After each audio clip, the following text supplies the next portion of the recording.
Good morning, ladies and gentlemen. I suggest we start the summary session. This will be one of the most exciting session of the PMAC conference 2017. Allow me to introduce the presenter and colleague here. First, Mr. Montien Buntan. He is members of the National Legislative Assembly and representing the disabled and the vulnerable population constituency in Thailand. And he also currently members of the committee of UNCRPD, the Convention on Rights of the Person with Disability. And he read the state actors report, the state party reports, as well as review the non-state actor report, which is para reports on the UNCRPD in Geneva 3-4 months a year. He will make presentation on behalf of the rapporteur team. Second person, Dame Ann Mills. She is the 2009 PMA Prince Mahidol awardee. She is most outstanding in many aspects of social movements and using academic and evidence and capacity building. The third person is Dr. Maitri Das. She is the global lead of the World Bank Group, and with her seminal publication on inclusion matters by the bank is one of the flagships in driving social inclusion efforts in the world. Fourth, we have Dr. Jeff John on my right-hand side. He is the senior lecturer of Faculty of Pharmaceutical, Khon Kaen University. We have Dr. Walaiporn, who is the rapporteur coordinator, and she marshaled the whole process. And the content of this presentation is very much owed to her and the whole crew of rapporteur, and myself, Wilod from IHP MOH, as one of the members of the rapporteur team. I now invite Mr. Montien to present the findings and summary conclusion. And that is the first part. And second part will be followed by Q&A and discussion from the floor. You have the floor, sir.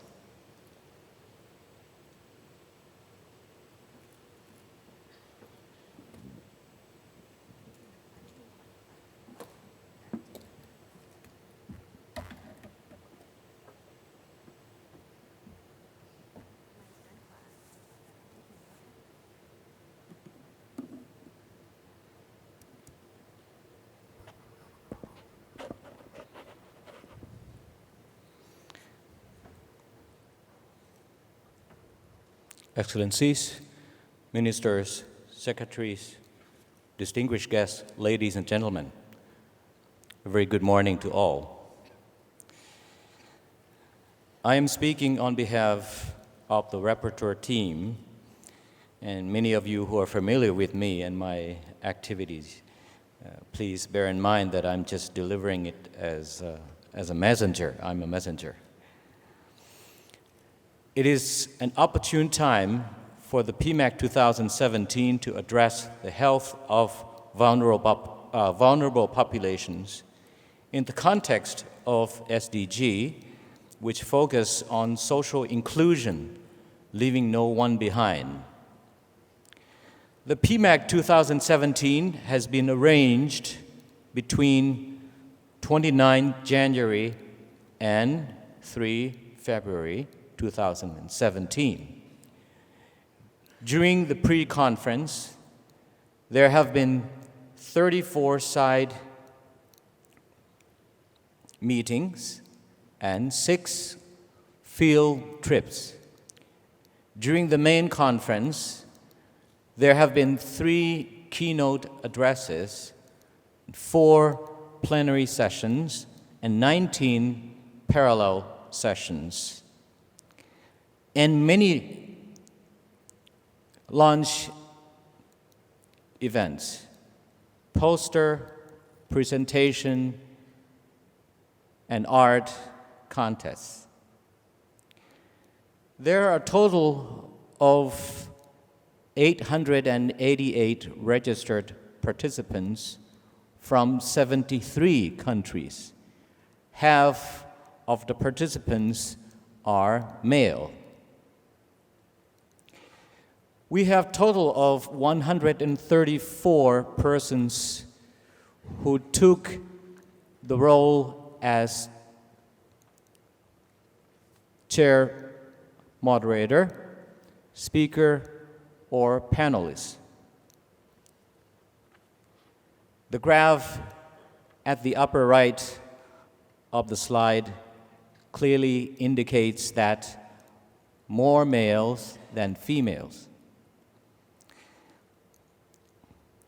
are on the stage of the PMAC 2017. I hate to say that. I'm glad that NGOs and civil society organizations are the majority of the stage, 44 out of 134. Now, who are the vulnerable population and socially excluded? The conference has identified a number of types of individuals and groups who are vulnerable and socially excluded. Individuals and groups of people are excluded due to various attributes: gender, race, caste, indigenous origin, ethnicity, religion, disease, disabilities, migration, and displacement status. They include the poor and those with limited financial means, people with disabilities, people living with HIV/AIDS, people from among sexual minorities, people who live in remote areas and are isolated, members of the minority groups, religions, and certain castes, the elderly, and in some cases, widows. The coexistence of multiple attributes creates extreme vulnerability amongst such individuals, as seen in this figure.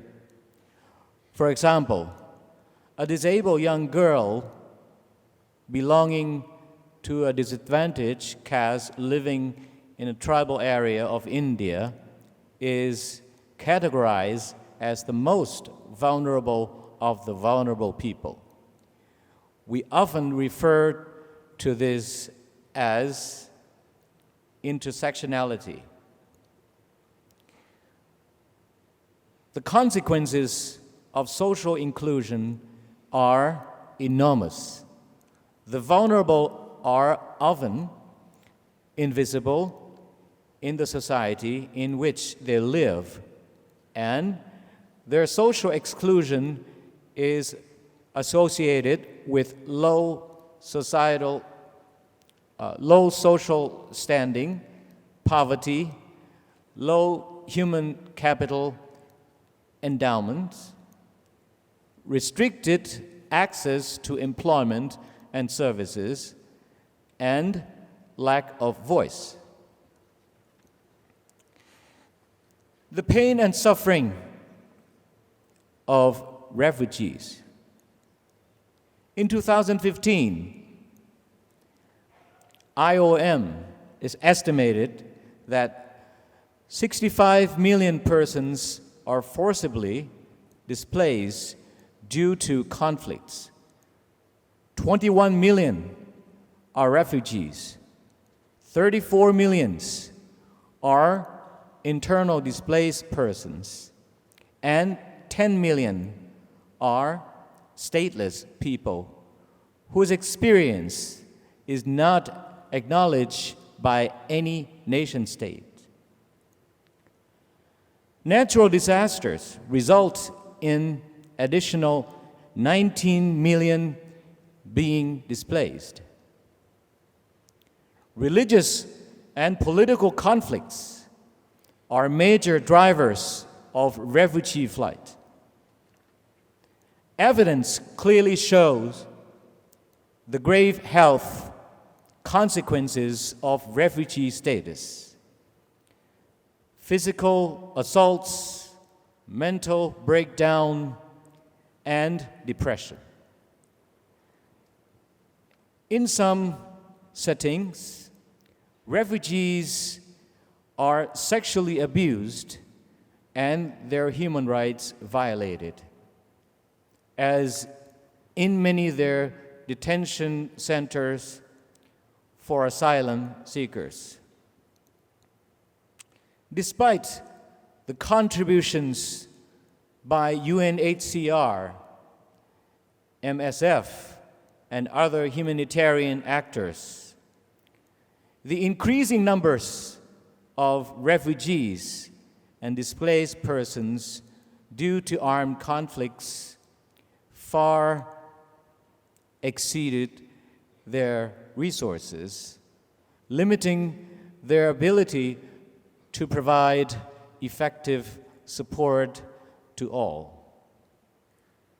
Humanitarian action aims to improve life and relieve suffering, protect human dignity, and restore people's ability to make their own decisions. Humanitarian action is not development or peace building, state building, or long-term support to human rights. As stated by James Orbinski, MSF International President, at the acceptance speech for the Nobel Peace Prize in 1999, humanitarianism is not a tool to end the war or create peace. It is just citizens' response to political failure. It is an aim to short-term acts that cannot erase the long-term necessity of political responsibility. The plight of migrants. The IOM estimates that there are around 1 billion migrants worldwide, of whom 3/4 are internal migrants, and 1/4 is international migrants.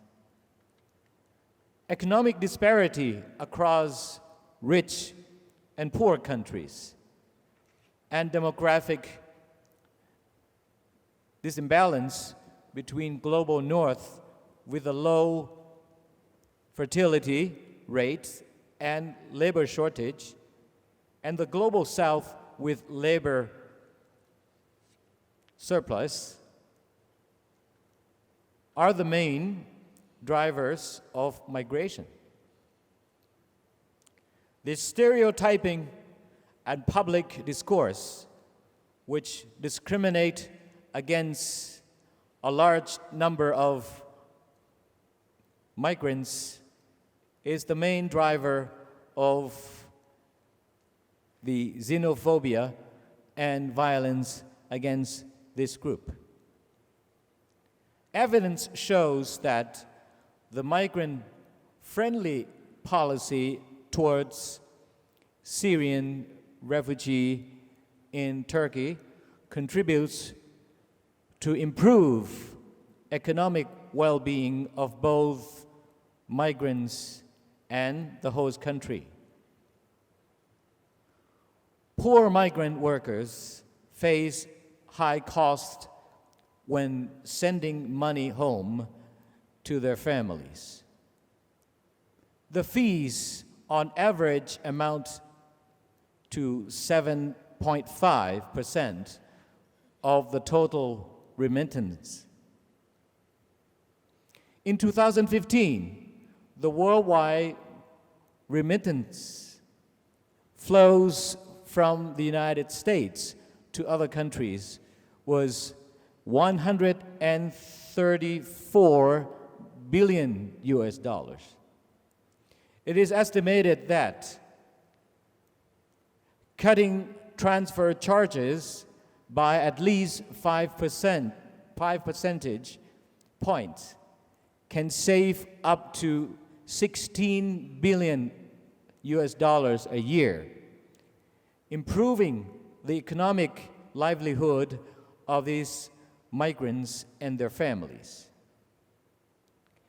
The SDG targets 10.3 aims to reduce to less than 3% of transaction costs of migrants' remittances, and estimate remittance corridors with costs higher than 5%. The profits benefits private enterprises such as Western Union and MoneyGram. Persons with disabilities.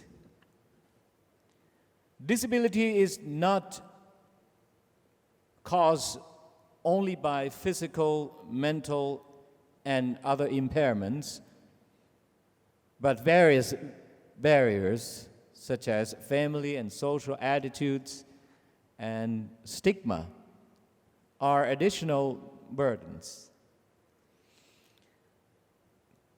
The United Nations Conventions on the Rights of Persons with Disabilities, or UNCRPD, has shifted the paradigm from medical charity to a social and human rights model of disability. National laws are required to be in line with the principles of the UNCRPD. Country experiences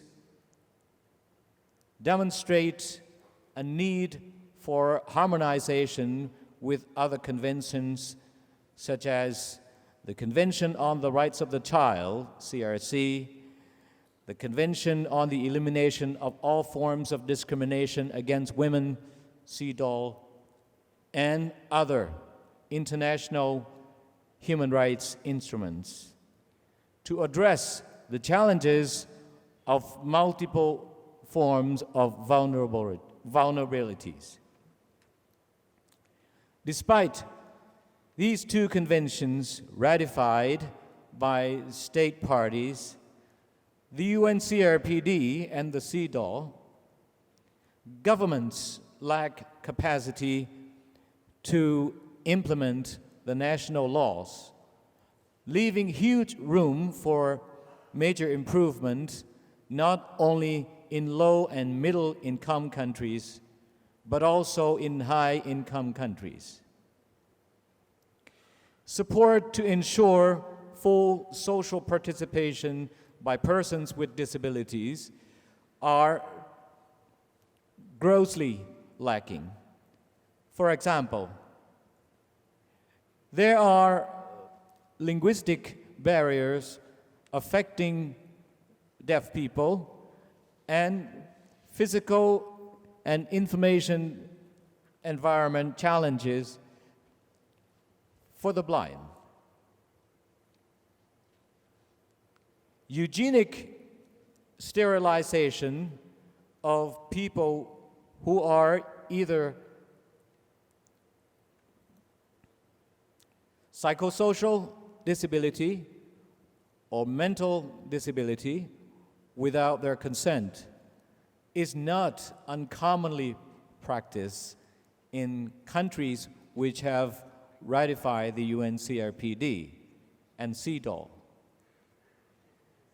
A survey in 2010 by Disabled People's International, DPI, Women's Network Japan, has uncovered the trauma in the lives of women with disabilities.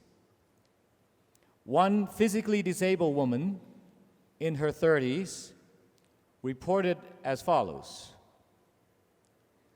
I was sexually molested by my mom's boyfriend while he was assisting me during my bath time. He touched my breast and other parts of my body. It was horrible. I told my mom, but she did not believe me, and that was even worse. Another said, I somehow managed to get a job, but my boss asked me to go out for a drink. I got drunk and fell asleep. He then took me to a hotel and raped me. Afterwards, he repeatedly forced me to have sex with him. Ethnic minority. Ethnic minorities worldwide are violated of their human rights, their rights to the land and culture, their religious and ritual practices. They are often not recognized by the states, as they were not recognized by their former colonial masters. The stolen generation history exemplifies the abuse of ethnic minorities. There are a generation of Aboriginal children taken away from their families by governments, churches, and welfare bodies to be brought up in the institutions or fostered out to white families. This was official government policy in Australia until 1969. But the practice have begun in the earliest days of European settlements, when children were used as guides, servants, and farm labor. Almost every Aboriginal family has been affected in some way by the policy of child removal. Taking children from their families was one of the most devastating practices since white settlers arrived, and has continuing profound repercussions for all Aboriginal people today. In 1995, the Commonwealth Attorney General established a national inquiry into the separation of Aboriginal and Torres Strait Islander children from their families. The inquiry report bringing them home was tabled in the Commonwealth Parliament on 26th of May in 1997, the day before the opening of the National Reconciliation Convention. Bringing them home made 54 recommendations. Former High Court Judge Sir Ronald Williamson, chaired of the Human Rights and Equal Opportunity Commission inquiry, after bringing them home, was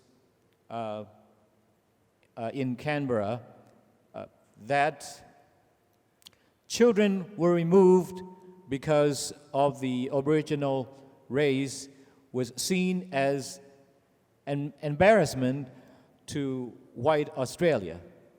The aim was to strip the children of their Aboriginality and accustom to them to live in the white Australia. The tragedy was compounded when children, as they grew up, encountered the racism which shaped the policy and found themselves rejected by a very society for which they were being prepared. The inquiry found that between 1 in 3 and 1 in 10 Indigenous children were removed from their families under past government policies, but could not be more precise due to the poor state of records. Across Asia and Latin America, the tribal peoples and indigenous peoples have lower social status, limited voice, and poor health outcomes. They live in remote forest areas with limited control over their lives and lands. While poverty has reduced and human development outcomes have improved across the board, yet improvements among indigenous peoples have not been as dramatic as those among the general population. This has often led to a increase inequality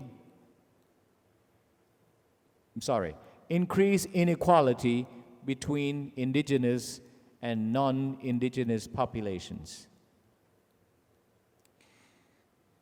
Stigma and violence stemming from sexual orientation and HIV/AIDS. Those who are lesbian, gay, bisexual, and transgender, or in short, LGBT, and those affected by HIV/AIDS and TB are the classic presentation of multiple vulnerabilities. Social attitudes and criminalization in certain states exacerbated the exclusion of LGBT and those affected by HIV/AIDS and TB. In particular, the result in violence and physical and mental assaults of LGBT people. HIV-related stigma is pervasive in the lives of those living with the disease. Stigma marks people as different as disgrace. It denies individuals their dignity, respect, and rights to fully participate in their community. Stigma manifests in the discriminatory and sometimes violent treatment of people living with HIV, their families, and others affected by HIV. Stigma and social exclusion takes place in the families, communities, employment opportunities, and education and healthcare settings. The negative attitudes towards persons with HIV/AIDS result in the extreme statements that majority groups find no hesitation in voicing, such as people with HIV should be jailed and people with HIV are immoral. The negative consequences for the individuals are clearly, but such responses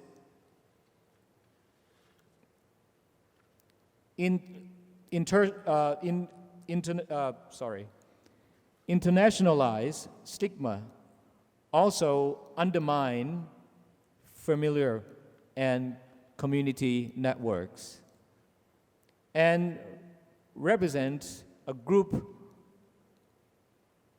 waste of state,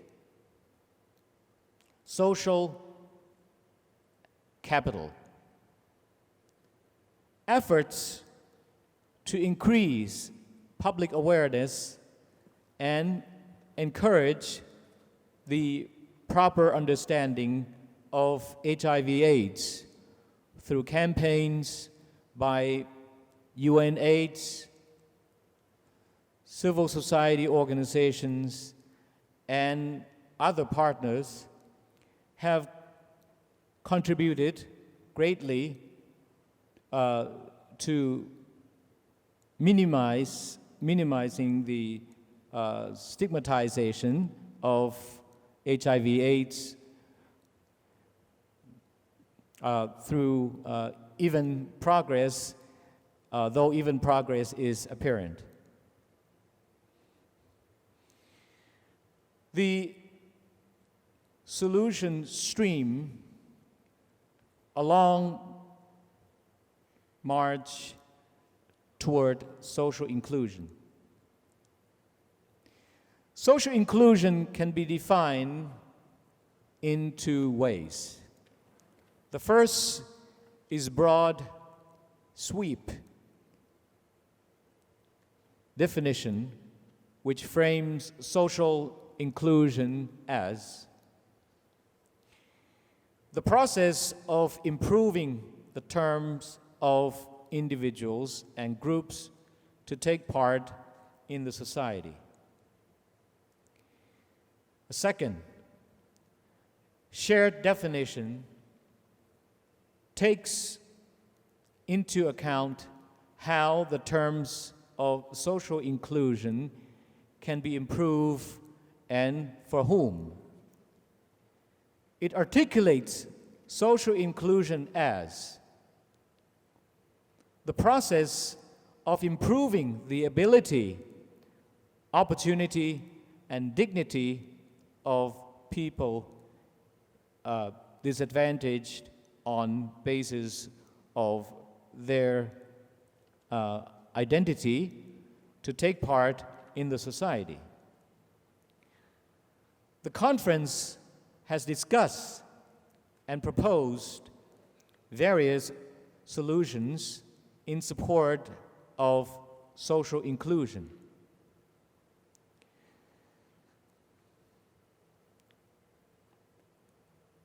7.1. The role of state actors. First and foremost is political commitment. State must do a number of things. First, they must recognize the issues and strengthen the capacities to identify the socially excluded in the countries. Capacities to devise effective intersectoral policies and actions to progressively realize the social inclusion and capacity to monitor progress and formulate effective actions. These state responses must be framed within human rights principles. Second, they must increase opportunities for inclusion in the markets, service, and spaces for the socially excluded. Third, they should strengthen and sustain institutional capacities to implement the various convention and other international human rights instruments in order to progress toward social inclusion. Fourth, they should strengthen policy and practice to reduce all types of stigma and discrimination in all settings, labor and employment, education and healthcare settings. Fifth, they must improve legal and policy responses and crack down on all types of violence related to stigma and discrimination. Six, they need to recognize the intersections of multiple vulnerability, attributes, and devises effective intersectoral actions for social inclusion. 7.2, the role of health sector in the health sector has a very important role to play to ensure the health of the vulnerable population is protected. To name some key actions: demand-side financing, such as the use of conditional cash transfers for health services for certain vulnerable groups, has been a positive experience in several countries, though there are challenges on monitoring and ensuring sustainability.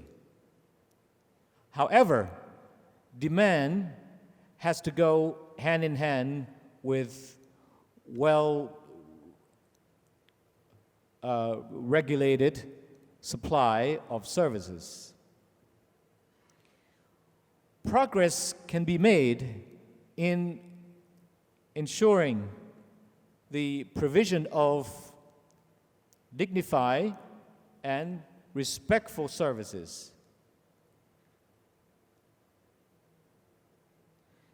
Anti-stigma intervention should be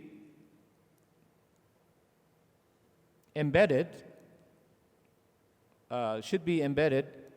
in cohesive national HIV policy and program responses. The use of community scorecard, local assemblies, and creation of effective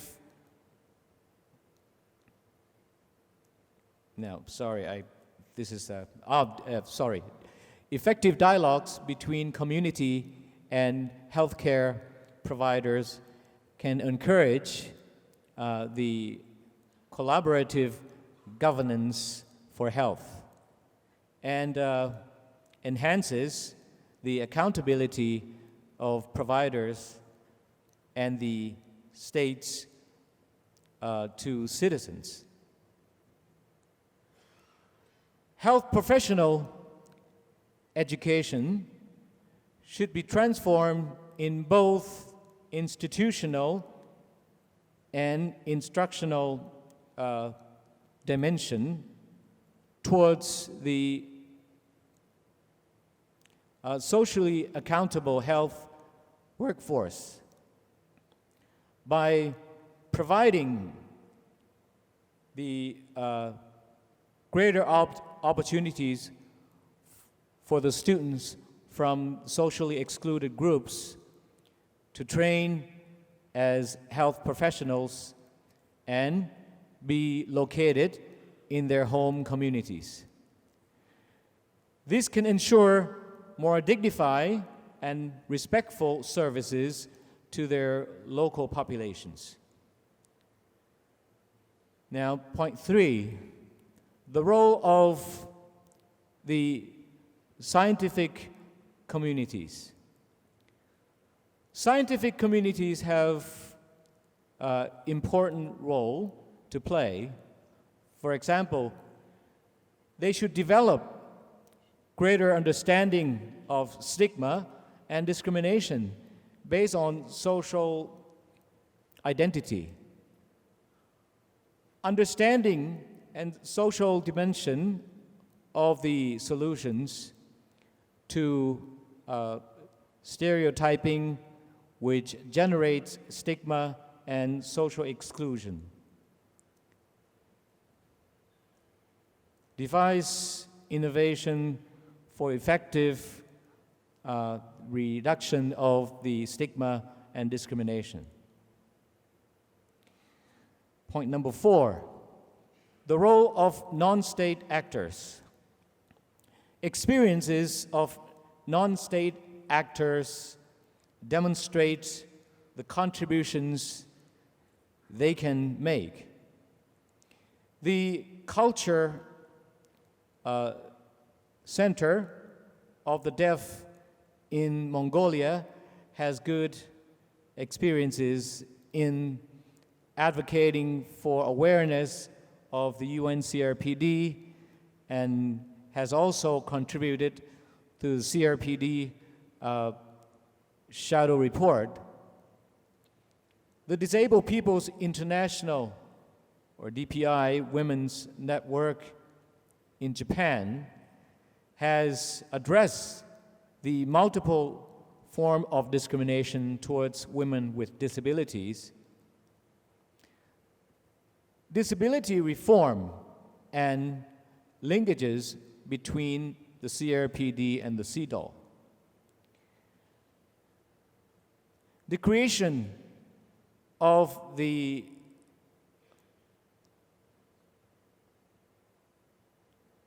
Tunawetsa Children's Center in Uganda, which empowers children with social needs to reach their full potential, was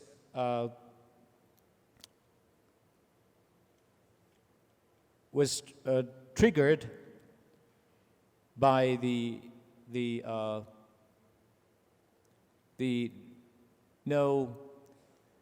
this syndrome. Sorry, the text is not as okay. Diagnosed since 1970s, which is the endemic in the certain countries in Africa, affects the black flies and the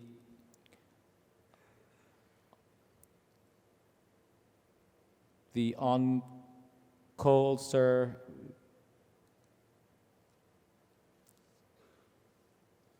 sorry, this is the specific term. Non-cultural Kiesias. More broadly, the civil society organizations have critical role to play in holding state actors accountable, as in the parallel report of the UNCRPD. 8. Conclusion. Finally, the conference concludes that addressing social inclusion requires a top-down approach from responsive and accountable governments, and bottom-up approach. Inclusion is often not about doing more as much as it is about doing things differently. And these slides show you the name of the rapporteur team, which is this synthesis of the presentation can happen because of the huge efforts for the whole team consisting of 70 sessions. The rapporteurs, 5 lead rapporteur and 2 rapporteur coordinators. The rapporteur team in this room, I'd like to invite all of you to stand, and all participants, please join me in giving the big hands to all rapporteurs.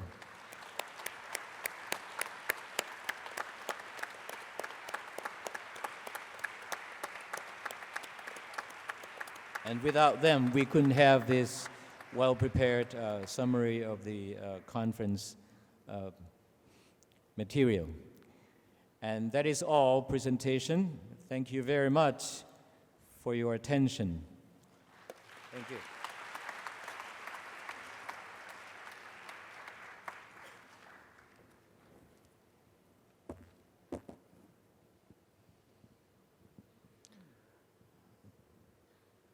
I thank you, Mr. Montien Buntan, for his excellent presentation of the summary.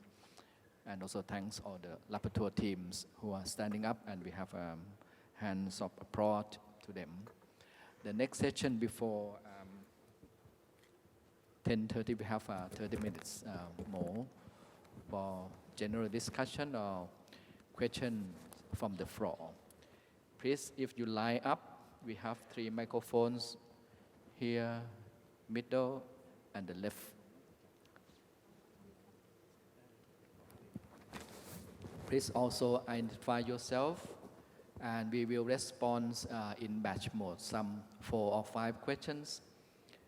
I recognize the gentleman on the left. Can I go ahead? Yes, please. Yes. Good morning. My name is Bart Kriel from the Public Health Department at the Institute of Tropical Medicine in Antwerp.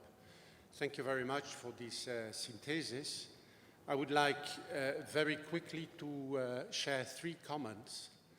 The first one is that I would like to emphasize more than was perhaps done by the rapporteur, the concept of intersectionality.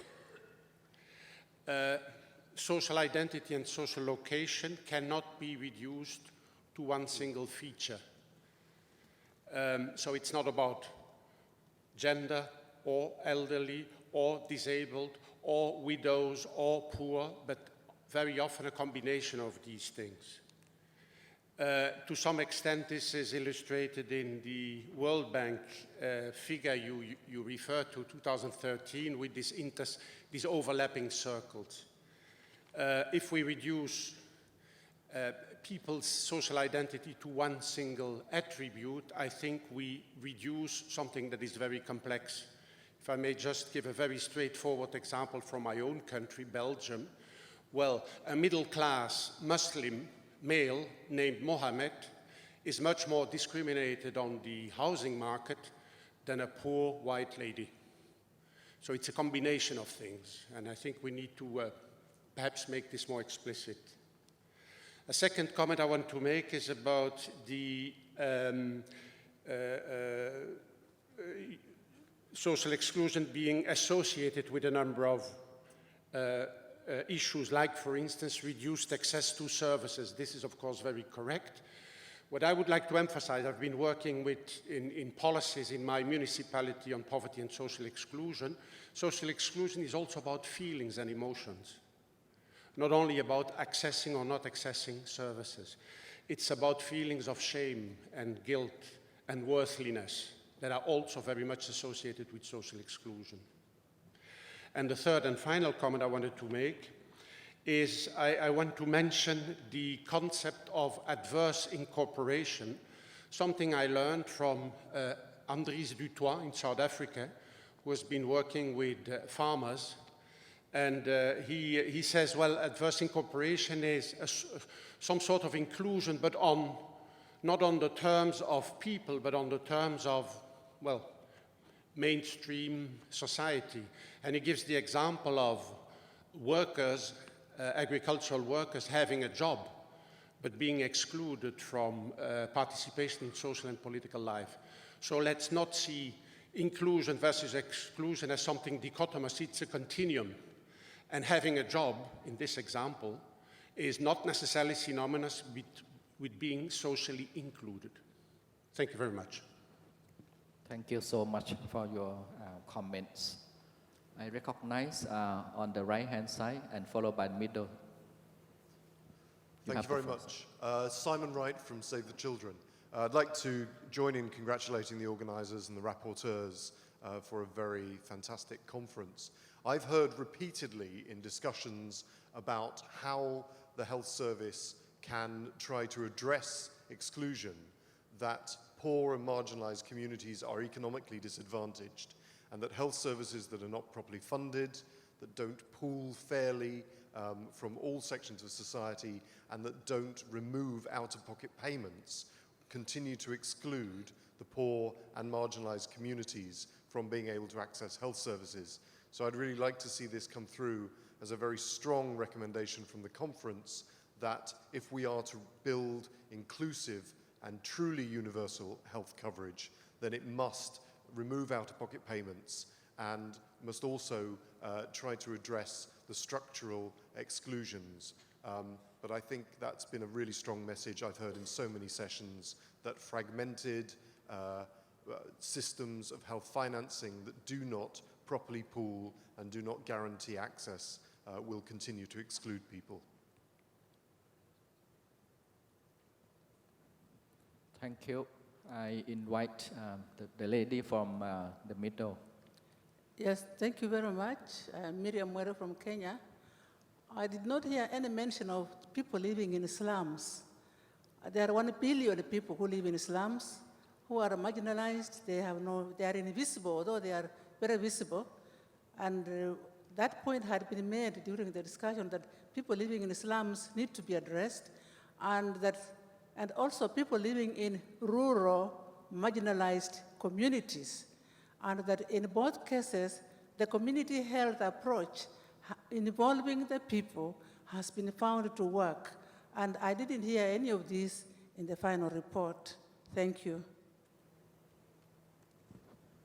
Thank you, Miriam. Give a fair justice to you're lining up the second. Yes, you have the floor, followed by on the right-hand side.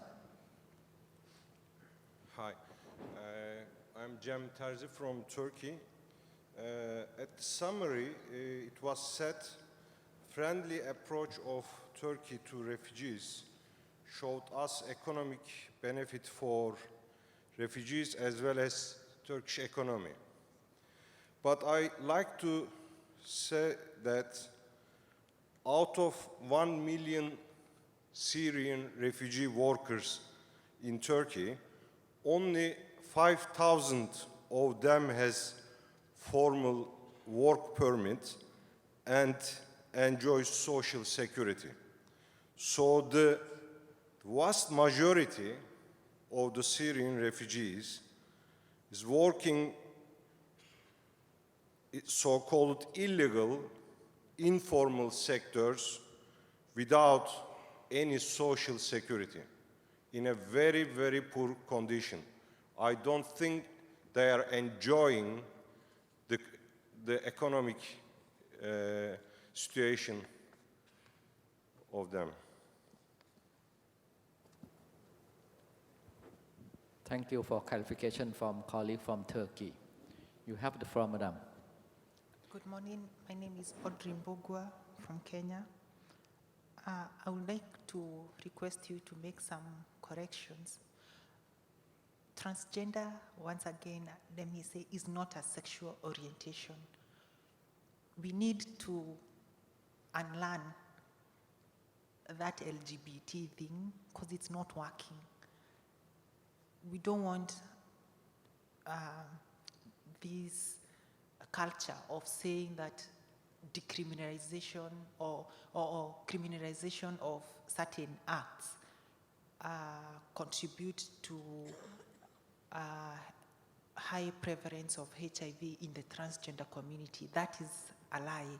That's a fallacy. We need your recommendations to capture the fact that when transgender people are denied the right to change their documents, to change their names and gender marks in their documents, when our states refuse to recognize transgender people, it puts them in very vulnerable positions because they become targets. They are discriminated in accessing services. They are discriminated when accessing employment, when in schools they lack opportunities to further their education. And I don't think that is related to criminalization of homosexuality. We need to break this LGBT thing, LGBTI, LGBTQ, LGBTIQQQ. Forget about that. Look at us as transgender people, not as LGBT, and realize that this is not a sexual orientation issue. It's a health condition. It's a gender identity and expression issue. Don't put us in that box. Stop doing that, and I'm sure it will solve a lot of problems in our countries. Thank you. Thank you so much. We have 5 comments from the floor, and I'd like to invite I would like to pause 5 and then we respond in batch. Das, you want to address our colleague from Belgium Public Health Institute. Simon Wright, and can you respond on USC and OOP, or pocket payment? And Das, you respond to Miriam on Kenya slum and rural marginalized people. I'd like to invite a colleague from the floor to respond to our colleague from Turkey on his specificity on the Syrian refugee, about 1 million. And the World Bank, I think studies have said that the migrant-friendly policy has a potential to improve their well-being. But this only covers 5,000 under social insurance in Turkey. Perhaps a colleague from IOM from World Bank may respond to that question. And the specificity on Kenya, the terminology of transgender is sexual. It is a gender identity and should not be lumped into the LGBT discourse because they are denied of being identified, change their name, change their gender. That's followed by Anne, and perhaps Mr. Montien, you want to jump in anytime, and Jeff. Thank you very much, and those were excellent comments. I actually have very little to add except to agree with the person from Belgium. You're absolutely right. There is the issue of adverse incorporation, which is why the definition of social inclusion that we are using here is about improving the terms. It focuses very much on the fact that the terms could be so adverse, and yet people may not have the option of that people may actually not have the option of turning them down. So that cannot agree more on that. Also cannot agree more on the issue of slums and of rural communities. Actually, as it yesterday in the parallel session 3.4, when we were talking about demand-side interventions, in fact, the presentation from Bangladesh on sanitation, Khairul Islam, focused specifically saying that the next, Bangladesh is practically open defecation free, and yet there are additional challenges now in reaching people in urban communities and in slums and I think that our experience on reaching informal settlements, I prefer to call them informal settlements, our experience in reaching informal settlements and providing services to people in informal settlements, particularly given often their migrant status, makes it really difficult for UHC in urban settings. So you're absolutely right. I think we need to focus a lot more. As far as remote rural areas is concerned, I would like to disagree slightly on that. I think that we did touch upon that, especially when we talked about people living in remote forested areas, people who belong to indigenous communities that live in remote areas, and the challenge of actually reaching them.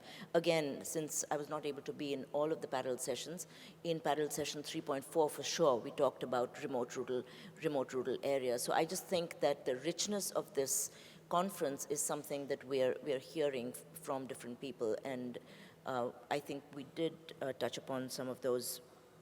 So just on the transgender issue, in the World Bank, we use an acronym called SOGI, which is Sexual Orientation and Gender Identity, precisely because the terminology, so the acronym or the terminology of LGBTI or LGBTQ doesn't really do justice to, and we usually use the term sexual minorities rather than LGBT.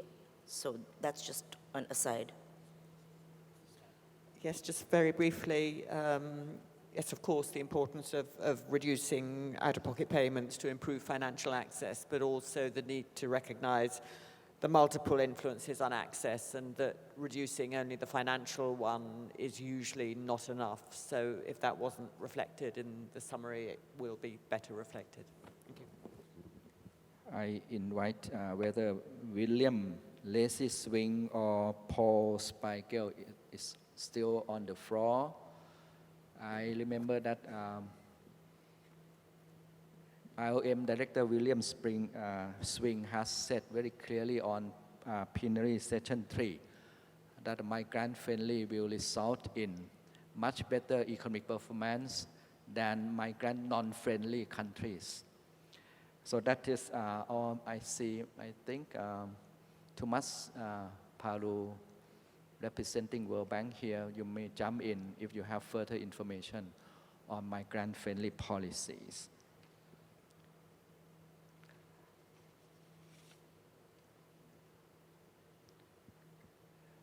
Mr. Montaigne, you have anything to add? Yes. Well, I would just say a little the comment from a few, I think one from Belgium and the other from South Africa, I think I would agree that intersectionality does not mean the same as multiple, because when we multiply discrimination, sometimes it does not go even with the intersectionality, as you correctly mentioned, the case of a Muslim man, middle-class Muslim man, who might be subject to more discrimination than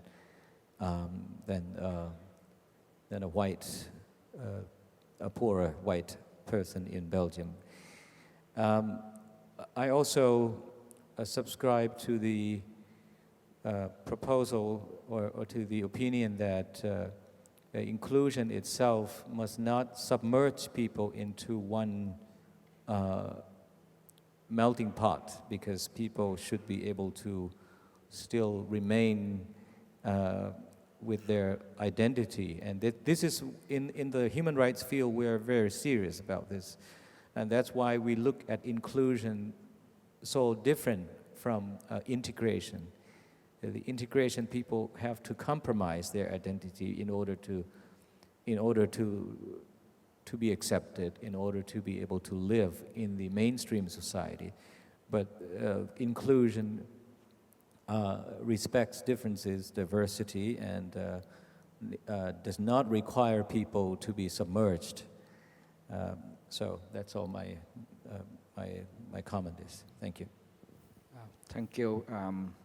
So challenging how we redo the feeling of guilt, shame among this very oppressed, vulnerable population, as mentioned by our Belgium colleague. I invite further comment and submission from the floor.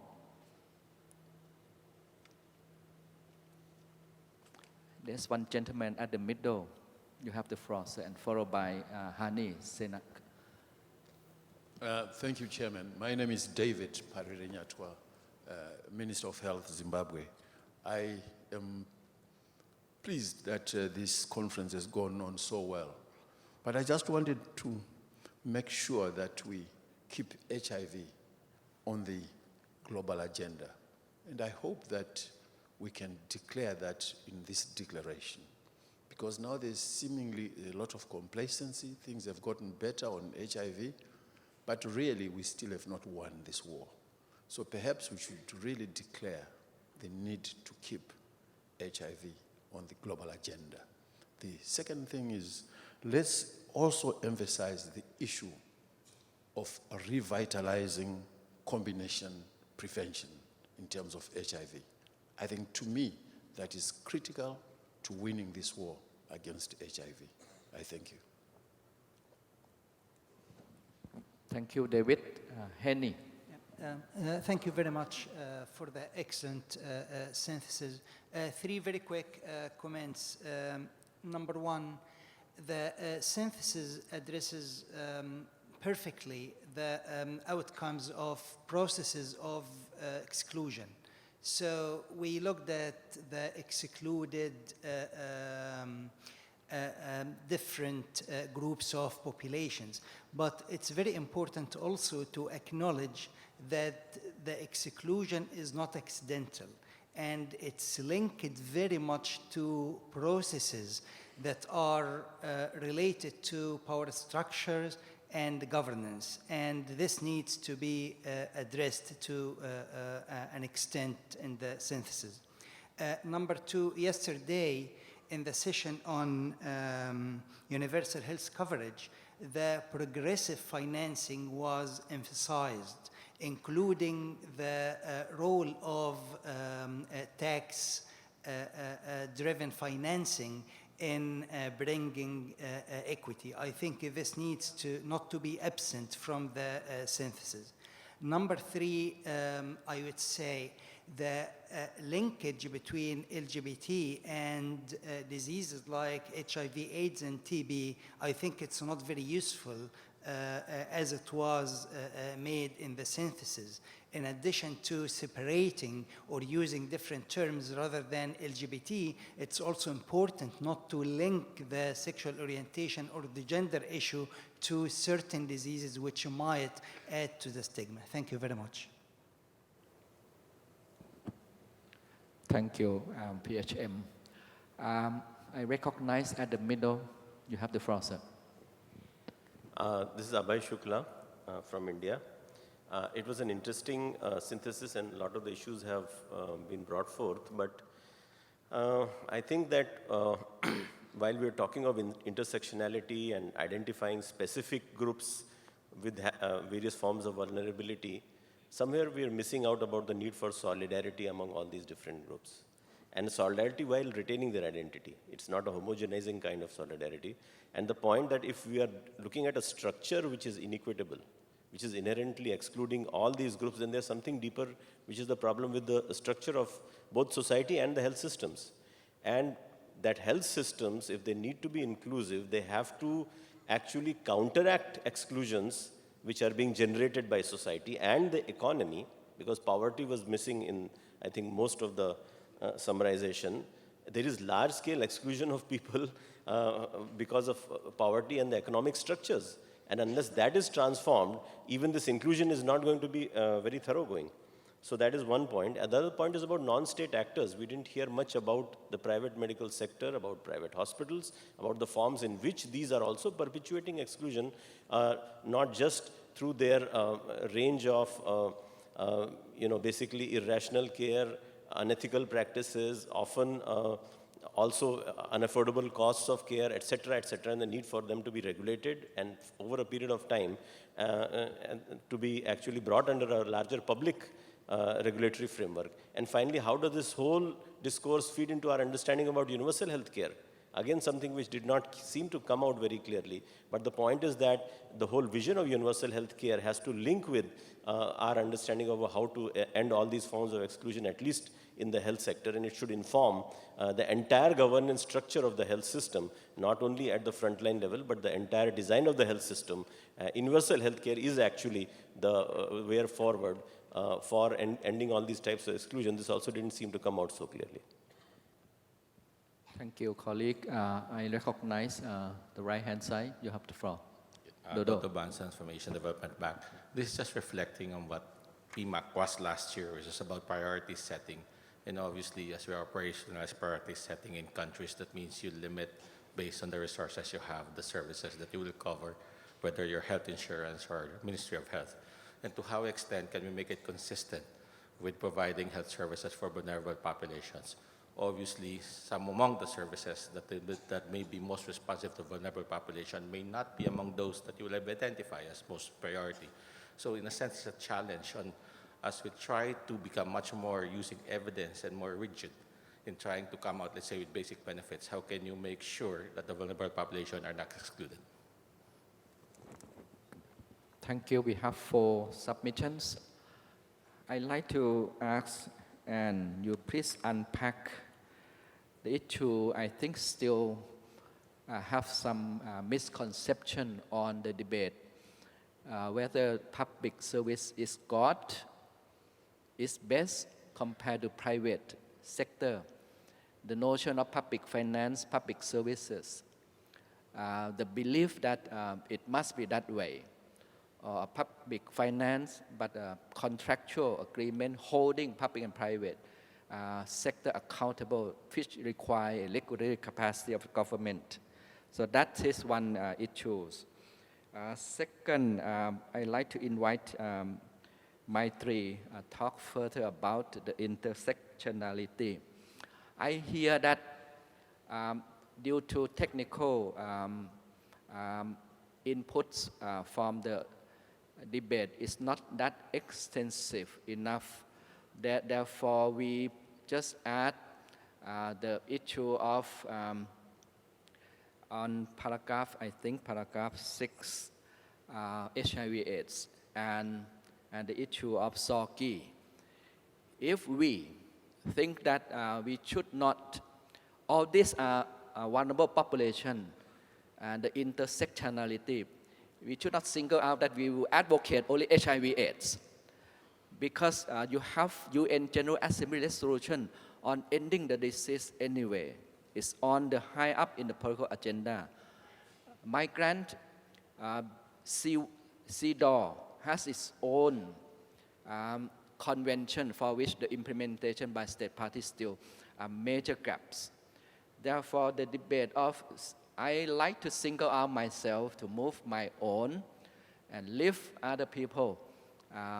You struggle by your own. Instead of being the united front, move against the vulnerable population and support this notion. I think I like Maitri, you unpack further on this to respond to Hani and also David discussion or comments on this. Also,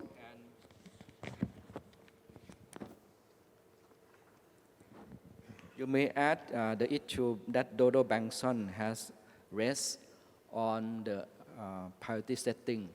Some diseases are very small, like some congenital diseases, but ethically non-acceptable to leave them die.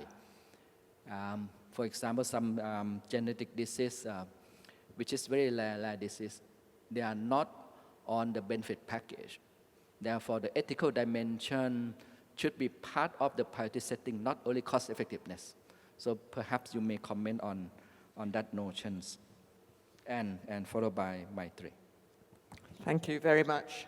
All very big questions. I think it's a fair comment. I mean, the summary was a summary of just over 2,000 words, and in that it's impossible to reflect the richness of the discussions that have happened. I agree that aspects relating to the health system were not detailed. I simply agree with a lot of the comments that have been made about universal health coverage as a response to the need for universality and inclusion. Issues about financing and risk pooling obviously being central to that, as well as the questions of the appropriate providers of services. I tend to feel that Virot's challenge of the issues of public and private it's obviously both an ideological as well as an empirical question. I certainly see the failings of the private sector, but so I also see the multiple failings of the government sectors as well. So I personally prefer to look at that on a country-by-country basis to see what is the best way forward. But I would certainly agree with Virot in emphasizing the importance of public finance, and I'm slightly less worried about the ownership of providers as long as those operate within a public finance and regulatory context.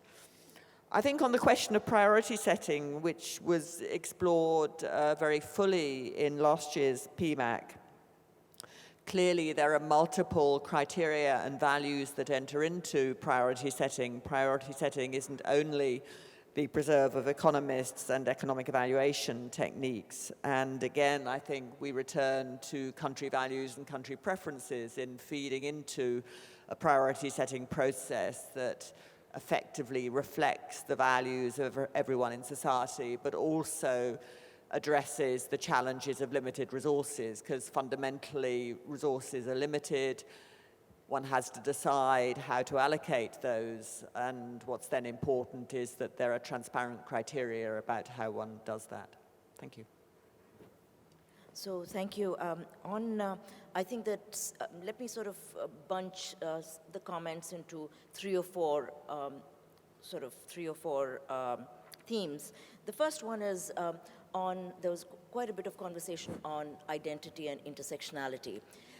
The fact is that there is also a life cycle dimension to exclusion. So the same person may be excluded as a young woman, but may not be as excluded as an older woman. So there's certainly life cycle dimensions. There's a very strong contextual dimension to it.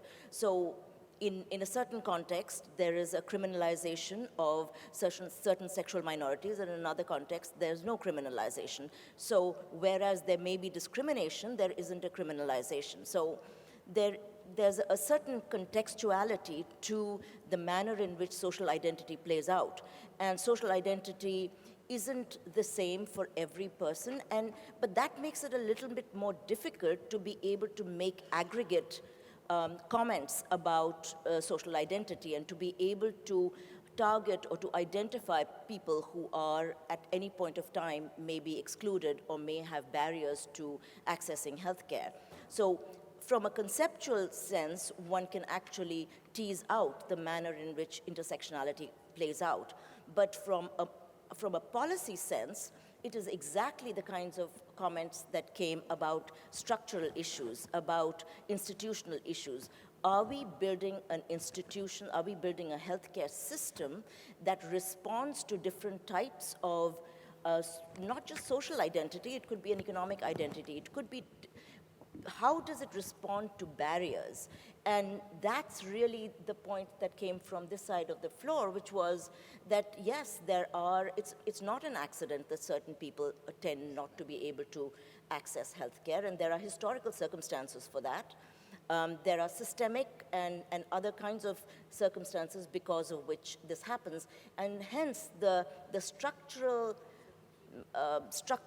foundations of exclusion become extremely important, and the response to that is to build a health system that responds regardless of social identity or place in society. On the issue of solidarity that Abhay Shukla raised, and it's a very interesting one, and it's extremely important. And it's important to highlight that solidarity is really important, but it's also important to recognize the challenges in building that solidarity. So social movements actually play a very, very big role in pushing governments and in pushing providers to have better, to be more responsive. It's a little bit, going back to what Amartya Sen said, is why is it that for education there is such a strong constituency, but for health there isn't that strong of a political constituency?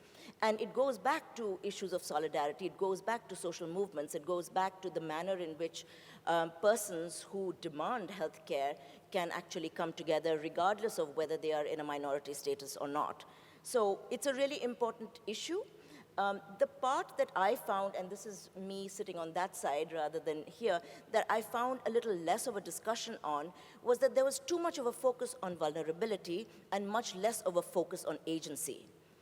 The fact is that people who are excluded on the basis of their identity also exercise incredible agency, both in their everyday lives as well as collectively. So there are movements of tribal people, there are movements of indigenous peoples, and similar movements that then push to lobby for that particular constituency. So I think that issue of agency, there's also intra-household agency that we often forget about, and we too often lump women as a homogeneous category that is always vulnerable, and I'm kind of cannibalizing a bit, but the fact is that women exercise agency on a daily basis. So I think that issue of solidarity moves from an intra-household level right up to a national and a transnational level. On HIV/AIDS, I couldn't agree more. I think that it's extremely important for us to keep the focus, but even more than that, it's really important for us to be able to learn from the successes of HIV/AIDS and the manner in which, and yesterday David Wilson was saying this, is that the manner in which patients' rights and patients' assertion came to occupy a place in pushing governments to respond. And what are ways in which we can actually learn from HIV/AIDS? I know that there was a session on that, but much more than that. I think the lessons, I think the point you were making is extremely important, is that let's not lose the focus on HIV/AIDS, but equally let's not lose the learnings from the HIV/AIDS epidemic. I invite Mr. Montien. You have any further comments, please? Well, I have to excuse myself since I was not part of the debate. As I excused myself earlier, that I'm here just to deliver the message as a messenger. But I do subscribe to the belief that we approach inclusion both systemically and in many cases we cannot spell out specificity approaches. In the inclusion, we do not have a one-size-fits-all approach. We look at things as how they come together with rooms, always rooms for differences. So whether it's public or private, we cannot really create a single solution. It's, however, universality of, sorry, because I'm from human rights perspective, universality of human rights does not really try to strive for a single solution. As far as you don't go beyond the realm of allowing room for people to really coexist. Sometimes we joke among ourselves, well, we don't want to be uniform, but we'd like to unite rather than to be uniformed. But since I'm not part of the debates, I cannot go any further. Thank you. Thank you. Time is not on our side. I like to make a few notes, only two notes on the concluding remarks. We have 14 years left before we are approaching 2030. And it is a long march. It's not a long march, medium-term march between 2017 to 2030 to progressive realization of social inclusion. And the main challenge is government failure. The government non-accountable, non-responsive to their citizens, either elected or non-elected government in a democratic systems, for which the civil society and the active citizen has much role to play in holding government accountable. When government is accountable, there's a limitation from policy to implementation gaps. Government sometimes don't have that sustained institutional capacity to deliver what they promise.